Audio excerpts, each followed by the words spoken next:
नमस्कार दोस्तों, मैं अनुज श्रीवास्तव एक बार फिर से आप सभी का अपने YouTube चैनल जीके आर्ट पे स्वागत करता हूं। तो छात्रों, आज हम मॉडर्न हिस्ट्री के अगले पार्ट को पढ़ेंगे, यानी आज का जो पार्ट होगा वो पार्ट 6 होगा, छठा पार्ट आज पढ़ेंगे। इससे पहले मॉडर्न हिस्ट्री के मैंने 5 पार्ट डाले हुए हैं, 5 वीडियो डाले हैं। जो छात्र मेरे YouTube चैनल पर आज पहली बार वीडियो को देख रहे होंगे, उन छात्रों से मैं ये कहूँगा कि मॉडर्न हिस्ट्री के जितने भी सेगमेंट हैं, जितने भी पार्ट मैंने पढ़ाए हैं जो आपके कंपटीशन के लिए काफ़ी लाभदायक हैं, उन सारे पार्ट को एक एक करके आप ज़रूर देख लें, ताकि इस सेक्शन से आने वाले समस्त क्वेश्चनों पर आपका पूर्ण नियंत्रण हो सके। बाकी मैं बता दूं कि बीच में थोड़ा सा वक्त लगा है इस वीडियो को लाने में, क्योंकि बीच में मैं बायोलॉजी की कुछ लेसन को पढ़ाना शुरू कर दिया था, और जिसको समाप्त करने के बाद मैं फिर से वापस एक बार हिस्ट्री की तरफ रुक गया हूँ। तो आज हम पढ़ेंगे लखनऊ अधिवेशन से आगे, यानी भारत में राष्ट्रीय आंदोलन जो चल रहा है, उस राष्ट्रीय आंदोलन में लखनऊ अधिवेशन तक की मैंने चर्चा कर दी थी। 1916 में लखनऊ अधिवेशन के समय ही मैं इस बात को बताया था कि चंपारण के राजकुमार शुक्ल महात्मा गांधी से लखनऊ में मुलाकात करते हैं, और जब लखनऊ में मुलाकात करते हैं तो इस उद्देश्य से वो लखनऊ में नहीं गए थे, चूँकि चंपारण में जिस प्रकार की स्थिति थी वहाँ के किसानों की, उसको लेकर राजकुमार शुक्ल ये लगातार चंपारण में आंदोलन कर रहे थे अंग्रेज़ों के खिलाफ, लेकिन उनको सफलता नहीं मिल पा रही थी। तो उनको लास्ट में लगा कि यदि मैं इस चंपारण के मुद्दे को कांग्रेस की बैठक में उठाऊं तो शायद कांग्रेस हमारी इस समस्या का समाधान कर सकती है, क्योंकि एक राष्ट्रीय पार्टी है, देश कांग्रेस पार्टी के नेतृत्व में आगे बढ़ रहा है, आज़ादी की लड़ाई का उद्देश्य कांग्रेस पार्टी ने बनाया है, तो जो समस्याएं हमारे यहाँ हैं उस समस्याओं का अंत कांग्रेस पार्टी जरूर करा लेगी। और इसी उद्देश्य से वह लखनऊ अधिवेशन में गए थे, जब दिसंबर 1916 में कांग्रेस पार्टी का लखनऊ अधिवेशन हुआ था। जब यहाँ पर पहुँचे तो यहाँ पर महात्मा गांधी भी पहुँचे थे, और महात्मा गांधी की हैसियत उस समय कांग्रेस पार्टी में कुछ भी नहीं थी, एक साधारण से व्यक्ति थे। लेकिन लखनऊ अधिवेशन के दौरान महात्मा गांधी ने जिस प्रकार का ओजस्वी भाषण दिया था, उससे तो राजकुमार शुक्ल काफ़ी प्रभावित हुए, और उनको लगा कि भैया ये तो हमारा काम ज़रूर निपटा देगा, क्योंकि जिस प्रकार किसने भाषण को दिया है उससे तो कांग्रेस पार्टी के किसी भी नेता का भाषण मैंने ऐसा सुना ही नहीं। तो मैं कांग्रेस पार्टी से क्यों संपर्क करूं, कांग्रेस पार्टी के इस अधिवेशन में मैं अपने मुद्दे को क्यों रखूं, क्यों न मैं कोने में ले जाकर महात्मा गांधी से इस मुद्दे पर बात करूं। तो अपनी सारी व्यथा को, अपनी सारी समस्या को महात्मा गांधी से बताते हैं, चंपारण के किसानों की दुर्दशा का वर्णन करते हैं। और जब ये गांधी सुनते हैं तो बोलते हैं, ठीक है भैया, मैं चंपारण आऊँगा, मैं किसानों की समस्याओं को ज़रूर समाप्त कराऊँगा, आप चलो मैं आता हूं। इस प्रकार से राजकुमार शुक्ल के कहने पर महात्मा गांधी चंपारण में पहुंचे। चंपारण में जब वो पहुंचते हैं तो वहां से एक नया कंपटीशन का क्वेश्चन निकल कर आता है, चंपारण सत्याग्रह। चंपारण सत्याग्रह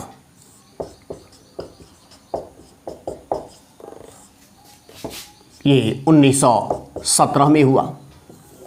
ध्यान से सुनना मेरी बातों को।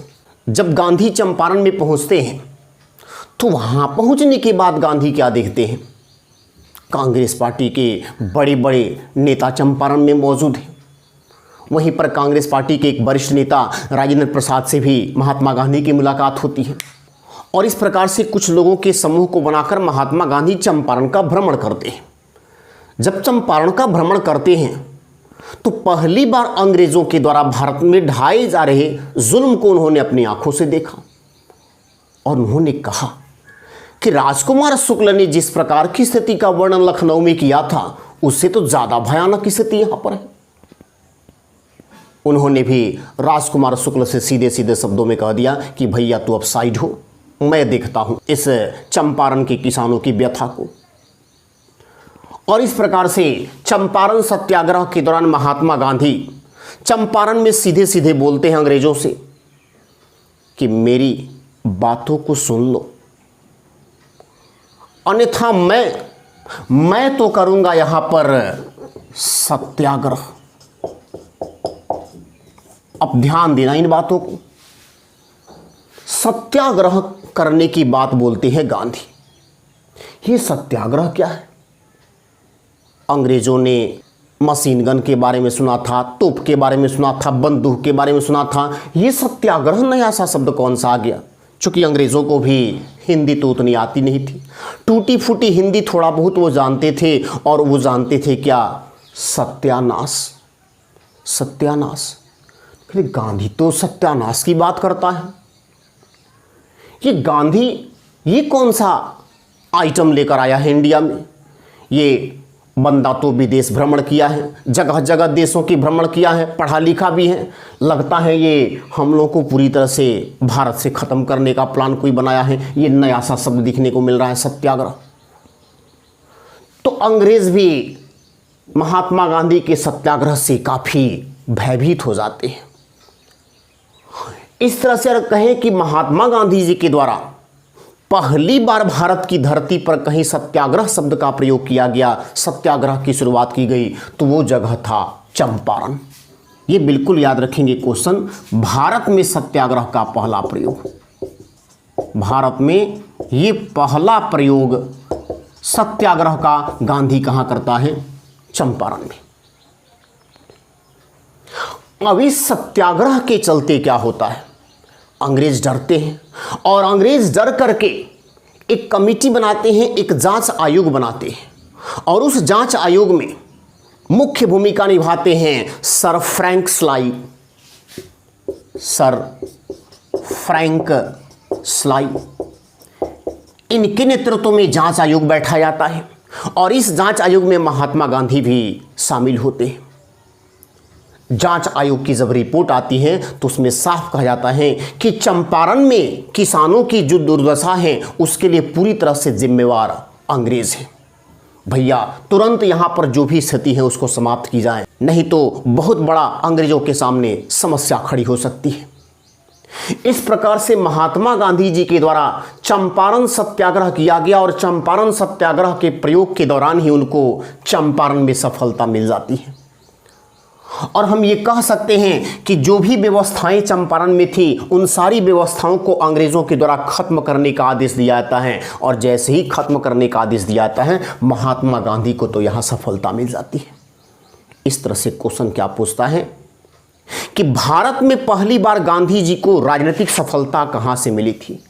चंपारण सत्याग्रह।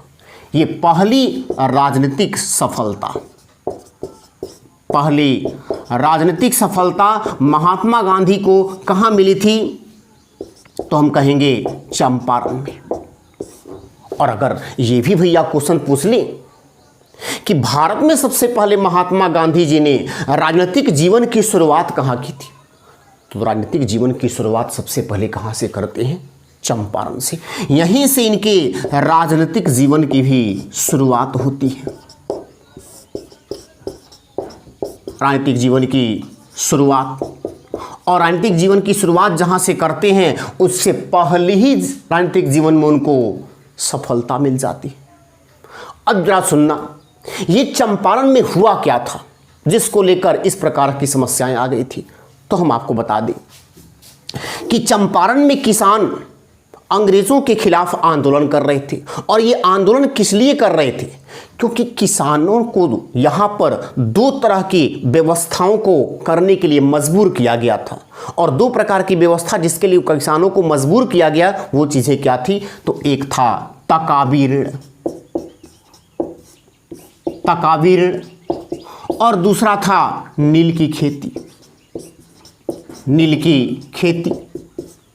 और ये नील की खेती किस प्रकार से व्यवस्था बनाई गई थी? तो इसमें व्यवस्था ये बनाई गई थी कि मजदूरों के पास जो ज़मीन है उस 20 कट्ठा में 3 कट्ठा, 20 कट्ठा के 3 कट्ठा में उनको नील की खेती करना पड़ेगा। ये बातें थी कि जिन किसानों के पास 20 कट्ठा ज़मीन है उस 20 कट्ठा के 3 कट्ठा में उनको नील की खेती करनी ही पड़ेगी। नील समझते हैं ना? ये नील जिससे सूती कपड़ों में सफ़ेदी लाने का काम किया जाता है। आप नील का मतलब नीला नहीं समझेंगे, यहाँ नील को लेबोरेटरी में ले जाकर किसी भी कलर के रूप में लाया जा सकता है। और ये नील की खेती यहाँ पर हो रही थी। और इस खेती से किसानों को नुकसान क्या था वो सुन लीजिए। नुकसान ये था कि जो भी किसान कर रहे थे खेती, उनको सबसे पहले चर्म रोग हो रहा था इस नील की खेती करने के बाद। और दूसरी समस्या क्या थी कि इस नील की खेती के करने से अगर 4-5 साल तक लगातार ज़मीन में खेती कर दी जाए तो ज़मीन बंजर हो जा रहा था। और तीसरी बात ये थी कि नील की खेती के द्वारा जो भी फायदा होता था, उस फायदे का 9/10 भाग अंग्रेज अपने पास रख लेते थे और 1/10 भाग ही किसानों को देते थे। ये सारी व्यवस्थाएं किसानों के खिलाफ जा रही थी। किसानों को लग रहा था कि एक तो हम चरम रोग से मर रहे हैं, हमारी ज़मीन बर्बाद हो रही है, उपज का फ़ायदा भी हमको बहुत कम मिल रहा है और ये हमसे जबरन ये काम करवा रहे हैं। इसलिए राजकुमार शुक्ल ने तो काफ़ी वहाँ पर प्रयास किया था, लेकिन शुक्ल जी को जब सफलता नहीं मिली थी तब वह गांधी जी के पास पहुँचे थे और गांधी जी के आने के बाद ये चंपारण सत्याग्रह सफल हुआ था। यहाँ पर देखिए कि 20 कट्ठा में 3 कट्ठा में नील की खेती करने के चलते इस नील की खेती या चंपारण सत्याग्रह को कहीं कहीं 3 कठिया व्यवस्था भी लिखा जाता है। तो 3 कठिया का मतलब समझेंगे यहाँ पर कि 20 कट्ठा के 3 कट्ठा में नील की खेती करना है। अब आगे की बात सुनिए। जैसे ही ये चंपारण सत्याग्रह महात्मा गांधी का सफल होता है, गांधी यहाँ से बस से रवाना होते हैं अपने गांव पोरबंदर के लिए। खिड़की के पास बैठे हुए, खिड़की के पास शायद इसलिए बैठे हैं कि थोड़ा सा बाहर का नज़ारा देखते जाएंगे। और नज़ारा देखते देखते जैसे ही गांधी अहमदाबाद में पहुंचते हैं, तो अहमदाबाद में पहुंचने के बाद क्या देखते हैं, तो देखते हैं कि हजारों की संख्या में झुंड में लोग सड़कों के किनारे बैठे हुए हैं, हाथों में काला झंडा लिए हुए हैं और हाय हाय मुर्दाबाद का नारा लगा रहे हैं। ये गांधी जैसे ही देखता है, भैया ये बस से कूद जाते हैं और पहुंचते हैं इन लोगों के पास अहमदाबाद में। जब इन लोगों के पास पहुंचते हैं तो इन लोगों के पास पहुंचकर इन लोगों से बात करते हैं कि भैया समस्या क्या है, कौन सी ऐसी बातें हैं कि आप लोग हाय हाय मुर्दाबाद का नारा लगा रहे हैं। और जब उन लोगों से बात की जाती है तो मालूम चलता है कि वो सभी मजदूर लोग थे। तो यहाँ पर जो घटनाएं घटित हुई थी वो कौन सी घटना थी, अहमदाबाद मिल मजदूर। ये अहमदाबाद मिल मजदूर की घटना हुई थी 1918 में। 1918 की शुरुआत में ही, चूँकि महात्मा गांधी यहाँ पर पहुँचे थे 15 मार्च 1918 को। जब लोगों से बातचीत हुई, जब मजदूरों से बातचीत हुई, तो मजदूरों ने सारी बातें समझाई गांधी को। क्या बातें समझाई गई? मजदूरों ने कहा कि इस अहमदाबाद में प्लेग की बीमारी आया हुआ है। उस समय प्लेग बहुत ज़्यादा अपना पांव पसारा था इंडिया में, समूह के समूह लोग मर रहे थे।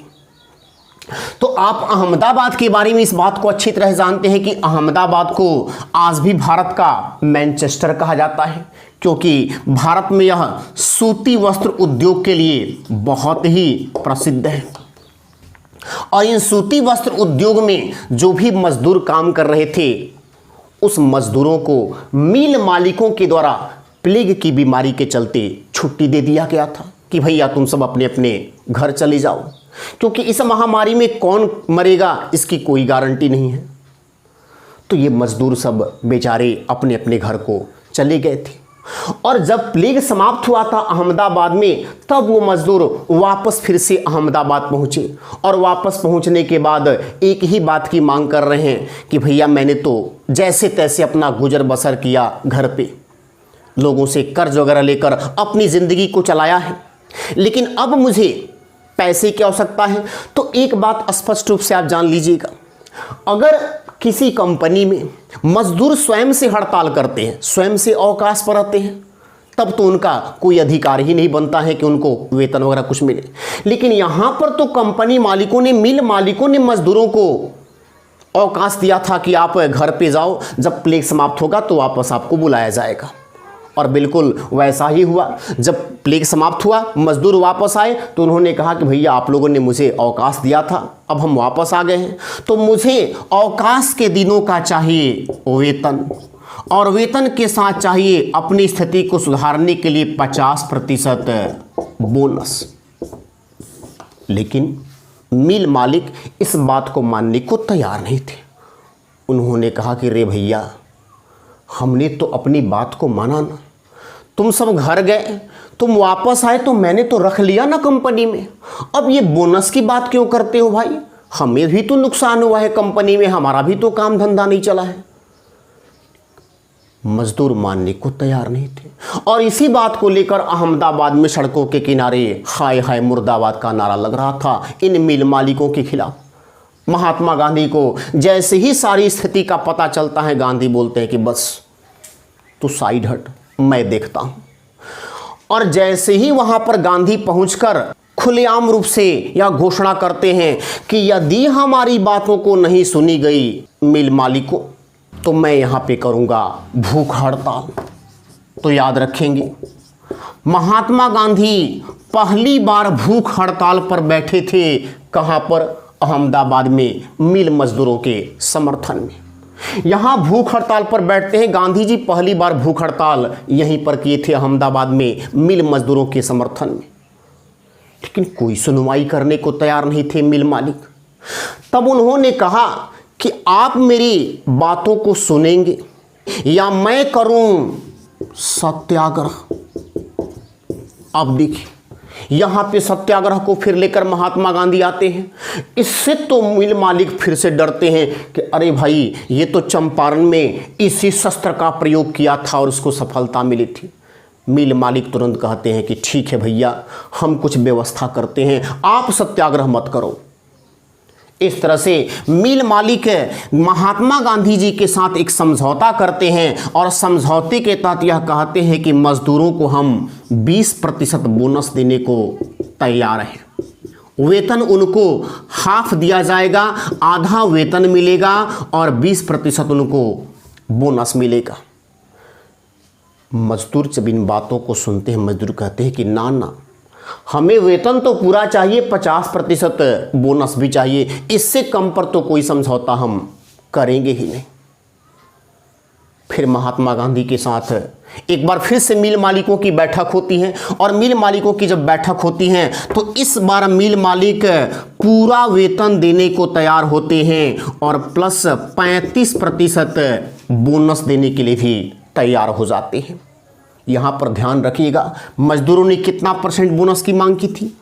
50%। और गांधी जी के साथ जो यहां पर समझौता होता है मिल मालिकों का, उसके तहत कितना परसेंट बोनस देने को तैयार होते हैं? 35%। और जब ये समझौता हो जाता है तो गांधी जी के कहने पर मिल जो मजदूर हैं वापस हड़ताल समाप्त करके कंपनी के कार्यों में लग जाते हैं। एक बात मैं आपको बता दूं कि इसी मिल मजदूर आंदोलन के दौरान वहां पर एक व्यक्ति थे साराभाई अंबालाल। साराभाई अंबालाल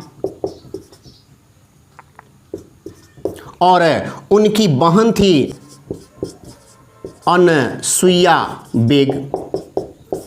इस अनसुईया बेग और साराभाई अंबालाल जो ये भी मिल मालिक थे, लेकिन ये दो ऐसे बंदे हुए जिन्होंने महात्मा गांधी को इस अहमदाबाद मिल मजदूर आंदोलन के दौरान महात्मा गांधी का सपोर्ट किया था। और आपको मैं इस बात को बता चुका हूं कि साराभाई अंबालाल पहले से ही महात्मा गांधी के परम मित्र थे, जिन्होंने साबरमती आश्रम की स्थापना के समय भी महात्मा गांधी जी की बहुत बड़ी हेल्प की थी। अब देखिए, यहां गांधी जी को सफलता मिली। ये इनके राजनीतिक जीवन की दूसरी सफलता गुजरात में। और जब यहां से समस्याओं को समाप्त करते हैं और समस्याओं को समाप्त करके वापस पोरबंदर की तरफ रवाना होते हैं, तो रवाना होते समय पहुंचते हैं एक गांव में, गुजरात के एक गांव जिसका नाम है खेड़ा। खेड़ा गांव में पहुंचते हैं और खेड़ा गांव में जब पहुंचते हैं तो वहां भी देख रहे हैं कि कुछ किसान वहां पर वही हाय हाय वही मुर्दाबाद का नारा फिर से लगा रहे हैं। अब गांधी को तो भाई बर्दाश्त हो नहीं रहा है। गांधी तुरंत वहां पर खेड़ा में उतरता है और खेड़ा में जब उतरता है तो खेड़ा में वो पहुंचते हैं 1918 में, और वो समय है 22 मार्च 1918। 22 मार्च 1918 को गांधी खेड़ा में पहुंचते हैं, और जब खेड़ा में पहुंचते हैं तो खेड़ा के किसानों से इस बात को सुनना चाहते हैं कि भाई वास्तविक समस्या क्या है, किस लिए हाय हाय ये मुर्दाबाद का नारा लग रहा है।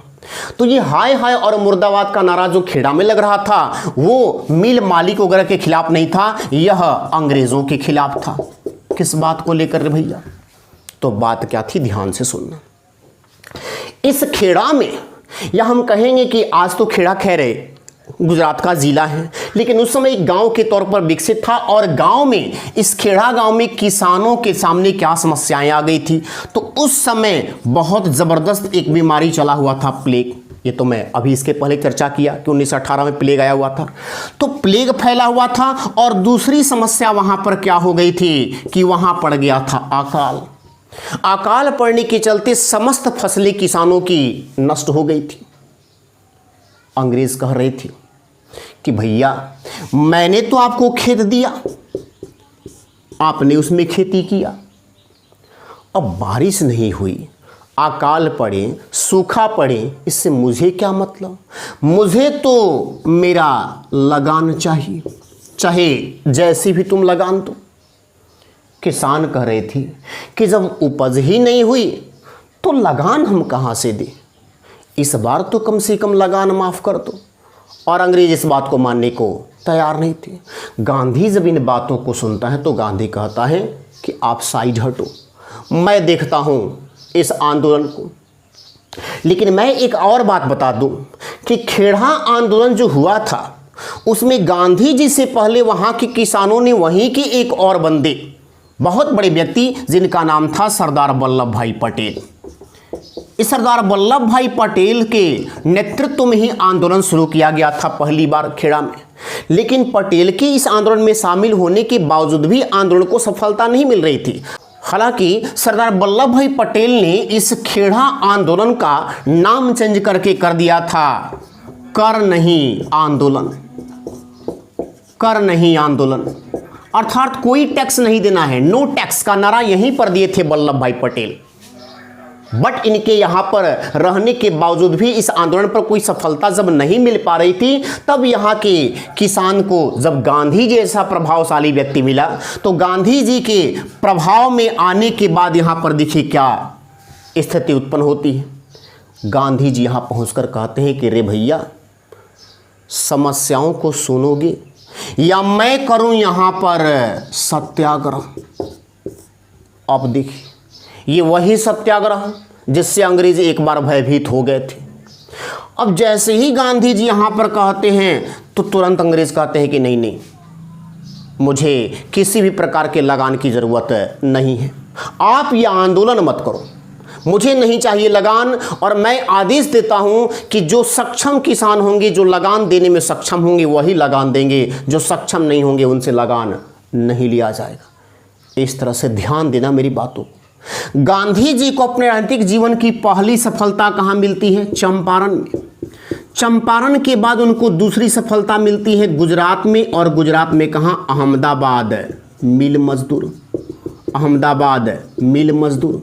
और इस अहमदाबाद मिल मजदूर के बाद सफलता कहाँ मिलती है? खेड़ा किसान आंदोलन में। इस प्रकार से एक के बाद एक गांधी जी को 3 महत्वपूर्ण सफलताएं मिलती हैं। और जब ये 3 महत्वपूर्ण सफलताएं मिलती हैं तो बस भारत के लोगों के बीच में एक ही तो नाम भैया अब चर्चा में आ रहा है, कौन? गांधी। ये तो बड़ी काम की चीज़ है, ये कोई बहुत बड़ी तोप है। और कांग्रेस पार्टी को भी लग गया कि अब भैया इसके बिना तो काम चलने वाला नहीं है, क्योंकि ये जहाँ जा रहा है वहाँ सफलता की गारंटी 100% है। और इसीलिए इसके बाद के समय के जितने भी राष्ट्रीय आंदोलन के दौरान घटनाएं घटित होती है, 1919 से लेकर 1947 तक की मैं बात करूं तो इस संपूर्ण युग का नाम ही रख दिया जाता है गांधी युग, क्योंकि इसमें सारा कुछ है, देश का नेतृत्व गांधी के ही पीछे पीछे चलता है। तो एक के बाद जब एक 3 सफलताएं मिलती हैं, अंग्रेज भी भैया डर जाते हैं कि ये कौन सा नया बवंडर भारत में आ गया। अब ये स्टार नहीं है इंडिया का, ये बंदा बन चुका है रॉक स्टार, क्योंकि भारत के बच्चे बच्चे के दिलो दिमाग में एक ही बात जो है प्रवेश कर जाता है, नाम है गांधी। और स्थिति ये बनती है कि जब गांधी लगातार एक के बाद एक सफलताएं ले रहे हैं तो थोड़ा सा राष्ट्रवादी विचारधारा के जो लोग हैं, जो क्रांतिकारी विचारधारा के लोग हैं, उनका जोश और जुनून भी दोगुना हो जाता है। अब वो भी जहां दो चार अंग्रेज मिले, उनको निपटा देने में कोई दिक्कत नहीं होती थी। इस प्रकार से पूरे भारत में राष्ट्रीय आंदोलन को एक नई गति मिल जाती है, क्रांतिकारी विचारधारा के लोगों का हौसला भी बढ़ जाता है। और जब इतना ज़्यादा हौसला बढ़ जाता है तब अंग्रेज़ों को लगता है कि भैया ये तो हमें बर्बाद ही कर देगा, ये कौन सा आंधी तूफान भारत में आ गया है, मुझे तो ऐसे लोगों पर नियंत्रण करना पड़ेगा, क्योंकि अगर ये नियंत्रित नहीं हुआ तो राष्ट्रवादी विचारधारा के लोग हैं वो तो हमें काफ़ी नुकसान पहुंचाएंगे, क्योंकि 2-4 विकेट तो डेली हम लोगों का गिर ही रहा है।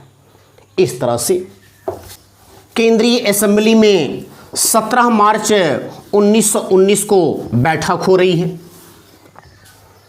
और केंद्रीय असेंबली में जब 17 मार्च 1919 को बैठक हो रही है तो उस केंद्रीय असेंबली में अंग्रेज़ के बहुत सारे अधिकारी मौजूद हैं, बहुत सारे भारतीय नेता भी मौजूद हैं। और चर्चाएं यही बस चल रही हैं कि भाई भारत में जो राष्ट्रवादी विचारधारा के जो लोग हैं, जो क्रांतिकारी विचारधारा के लोग हैं, जो गांधी के एक के बाद एक सफलताओं के चलते काफ़ी उग्र होते जा रहे हैं, इससे अंग्रेज़ों को काफ़ी नुकसान पहुंच रहा है। तो कैसे इस व्यवस्था को हम रोक पाएँ ताकि अंग्रेज सुरक्षित रहें। एक के बाद एक अधिकारी अपनी राय को दे रहे हैं, कोई कहता है ये किया जाए, कोई कहता है ये किया जाए, कोई कहता है ये किया जाए।